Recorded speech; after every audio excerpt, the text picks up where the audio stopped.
Centre पे हैं। DFCCIL का एग्ज़ाम हुआ है। DFCCIL एस्पिरेंट से पूछते हैं कि उनका कैसा पेपर हुआ। UV ऑनलाइन सॉल्यूशंस पे इनका एग्ज़ाम सेंटर था, वहाँ पे कैसे क्वेश्चंस आए उनसे ये पूछेंगे। तो क्या नाम है आपका? मेरा नाम महबूब आलम है। तो महबूब, आप ये बताइए कितने क्वेश्चंस किए आपने? मैंने 105 क्वेश्चन किया। अच्छा, 105 क्वेश्चंस में से आपने कुछ तुक्का भी मारा है या फिर सब आता था आपको? सब तो नहीं आता था, लेकिन 2-4 क्वेश्चन हमने ऐसे तुक्के भी लगाए हैं। 120 में 105 क्वेश्चन हमने। अच्छा, ये बताइए आपके सेंटर पे अटेंडेंस कितनी थी? मतलब 100% अटेंडेंस थी या कुछ एब्सेंट भी थे लोग?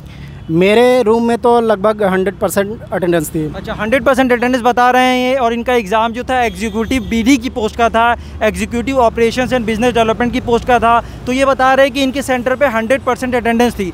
तो ये बताइए कुछ रेलवे से रिलेटेड जो क्वेश्चंस आए थे वो क्वेश्चंस बताइए, किस तरह के क्वेश्चंस थे? रेलवे का एक सेक्शन था जिसमें 24 क्वेश्चन इन्होंने पूछा है। तो रेलवे से जो मुझे याद आ रहा है कि जैसे उन्होंने पूछा था कि गेज के बारे में कि जो फर्स्ट जो रेल ट्रैक बना है उसका गेज क्या था। अच्छा। मीटर गेज था या ब्रॉड गेज था। अच्छा। और फिर उन्होंने रेल से पूछा था कि फ्रीडम फाइटर जो एक रहे हैं उनके नाम पे रेलवे का वर्कशॉप है। तो अच्छा, ये बता रहे हैं कि फ्रीडम फाइटर एक है, उनके नाम पे कोई रेलवे का वर्कशॉप है। तो उसके बारे में पूछा था कि वो कौन सा वर्कशॉप था। और बताइए और क्या था रेलवे से रिलेटेड? रेलवे से जैसे उन्होंने गोल्डन क्वाड्रिलेटरल के बारे में पूछा था, किन किन शहरों को जोड़ता है, कितने शहरों को जोड़ता है। और फिर इन्होंने पूछा था कि ब्रॉड गेज ट्रैक की पूरी लेंथ कितनी है अभी अपने यहाँ इंडिया में। और रेलवे से रिलेटेड और जो क्वेश्चन है कि national academy of Indian railway कहाँ पे है। अच्छा, ये क्वेश्चन बता रहे हैं कि national academy of Indian railway कहाँ पे है। और गोल्डन क्वाड्रिलेटरल से क्वेश्चन आया था। रेलवे से कुछ इस तरह के क्वेश्चंस आए थे। और बताइए और कोई क्वेश्चन याद हो आपको? और तो मैं GS में बताऊंगा। जैसे GS में साइंस वगैरह में तो बहुत ईजी क्वेश्चन थे। जैसे बायो से ज़्यादा पोर्शन इन्होंने कवर किया था। तो बायो में इन्होंने जैसे टाइफाइड किससे होता है, वायरस से होता है या बैक्टीरिया से होता है। और फिर ऑर्गेनिज्म के आपके किंगडम इन्होंने पूछा था। ब्लीचिंग पाउडर का फार्मूला पूछ लिया था। अच्छा, साइंस में ये बता रहे हैं कि टाइफाइड से रिलेटेड क्वेश्चन था कि टाइफाइड किससे होता है। और किंगडम के बारे में था कि टोटल कितने किंगडम हैं। और एक क्वेश्चन आया था कि ब्लीचिंग पाउडर का क्या इस्तेमाल होता है। ब्लीचिंग पाउडर से किस तरह का क्वेश्चन था, क्या पूछा था? ब्लीचिंग पाउडर का सिर्फ फार्मूला पूछ लिए थे उन्होंने। ब्लीचिंग पाउडर का फार्मूला पूछा था। और बाकी क्वेश्चन कुछ बताइए, कुछ याद हो आपको जीके के क्वेश्चन या जीके से? फेस्टिवल का एक क्वेश्चन था जीके से। जैसे केरल का एक फेस्टिवल था और सिक्किम का एक फेस्टिवल था, वो मैच करके और उन्होंने पूछा था कौन सा सही है कौन सा गलत है। और फेस्टिवल का जीके के और जो क्वेश्चन थे जैसे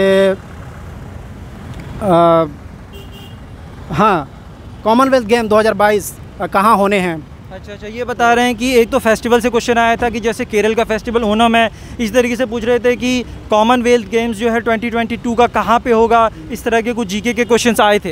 अच्छा, बाकी रीजनिंग एप्टीट्यूड कैसा था? रीजनिंग के बारे में बताइए। रीजनिंग में बहुत ज़्यादा डिफ़िकल्टी लेवल नहीं था। आसान था रीजनिंग, मतलब आसान था। रीजनिंग में सीक्वेंस सीरीज़ के क्वेश्चन थे, अल्फ़ाबेट के क्वेश्चन थे। सीक्वेंस सीरीज़ के क्वेश्चन थे, अल्फ़ाबेट के क्वेश्चन थे और बॉक्स के क्वेश्चन थे।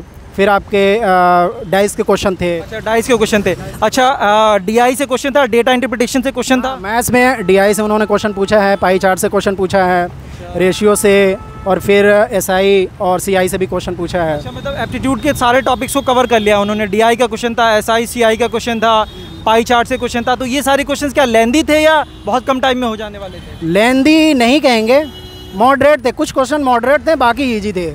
हाँ, डिफ़िकल्टी लेवल बहुत ज़्यादा नहीं था मैथ्स का भी और आपका रीजनिंग का भी। अच्छा, मतलब आपको टाइम सफिशिएंट मिल गया था, मतलब जितना टाइम मिला था उसमें 120 क्वेश्चंस को आपने अटेम्प्ट कर लिया था? जी, मैं 15 मिनट पहले मेरे सारे क्वेश्चन हो गए थे। अच्छा। मुझे रिवाइज़ करने का भी टाइम मिल गया। असल में जो मैथ्स के 24 ही क्वेश्चन थे, बाकी जो क्वेश्चन थे वो ऐसे आपको आते हैं तो आप करेंगे, नहीं आते तो छोड़ देंगे। उसमें टाइम लगना ज़्यादा नहीं था, इसलिए टाइम सफिशिएंट था। अच्छा, तो 105 क्वेश्चन जो आपने किए, आपको क्या लगता है कितनी कट ऑफ जा सकती है? कट ऑफ क्या रहेगी इसकी? अगर मैं अंदाज़ा लगाऊँ तो कट ऑफ हमारे ख्याल से 90 के एबव रहेगी, 90 के आसपास कह सकते हैं। अच्छा, तो कुल मिला के आपका पेपर कैसा हुआ? आप अपने पेपर से सेटिस्फाई हैं? आपका पेपर अच्छा हुआ? कैसा हुआ तैयारी के हिसाब से? जी, मेरा पेपर अगर मैं कहूँ 105 मैंने अटेम्प्ट किए हैं, तो मैं उम्मीद करता हूँ इंशाल्लाह 90 के एबव मेरे मार्क्स बनेंगे। अच्छा, तो यहाँ पे हमने DFCCIL एग्जीक्यूटिव पोस्ट के एस्पिरेंट से बात की। इन्होंने बताया कि इन्होंने 105 क्वेश्चंस किए हैं, पेपर बहुत ज़्यादा टफ नहीं था, पेपर मॉडरेट आया था और इनके हिसाब से 90 के आसपास कट ऑफ जानी चाहिए। तो मिलते हैं नेक्स्ट वीडियो में, थैंक यू।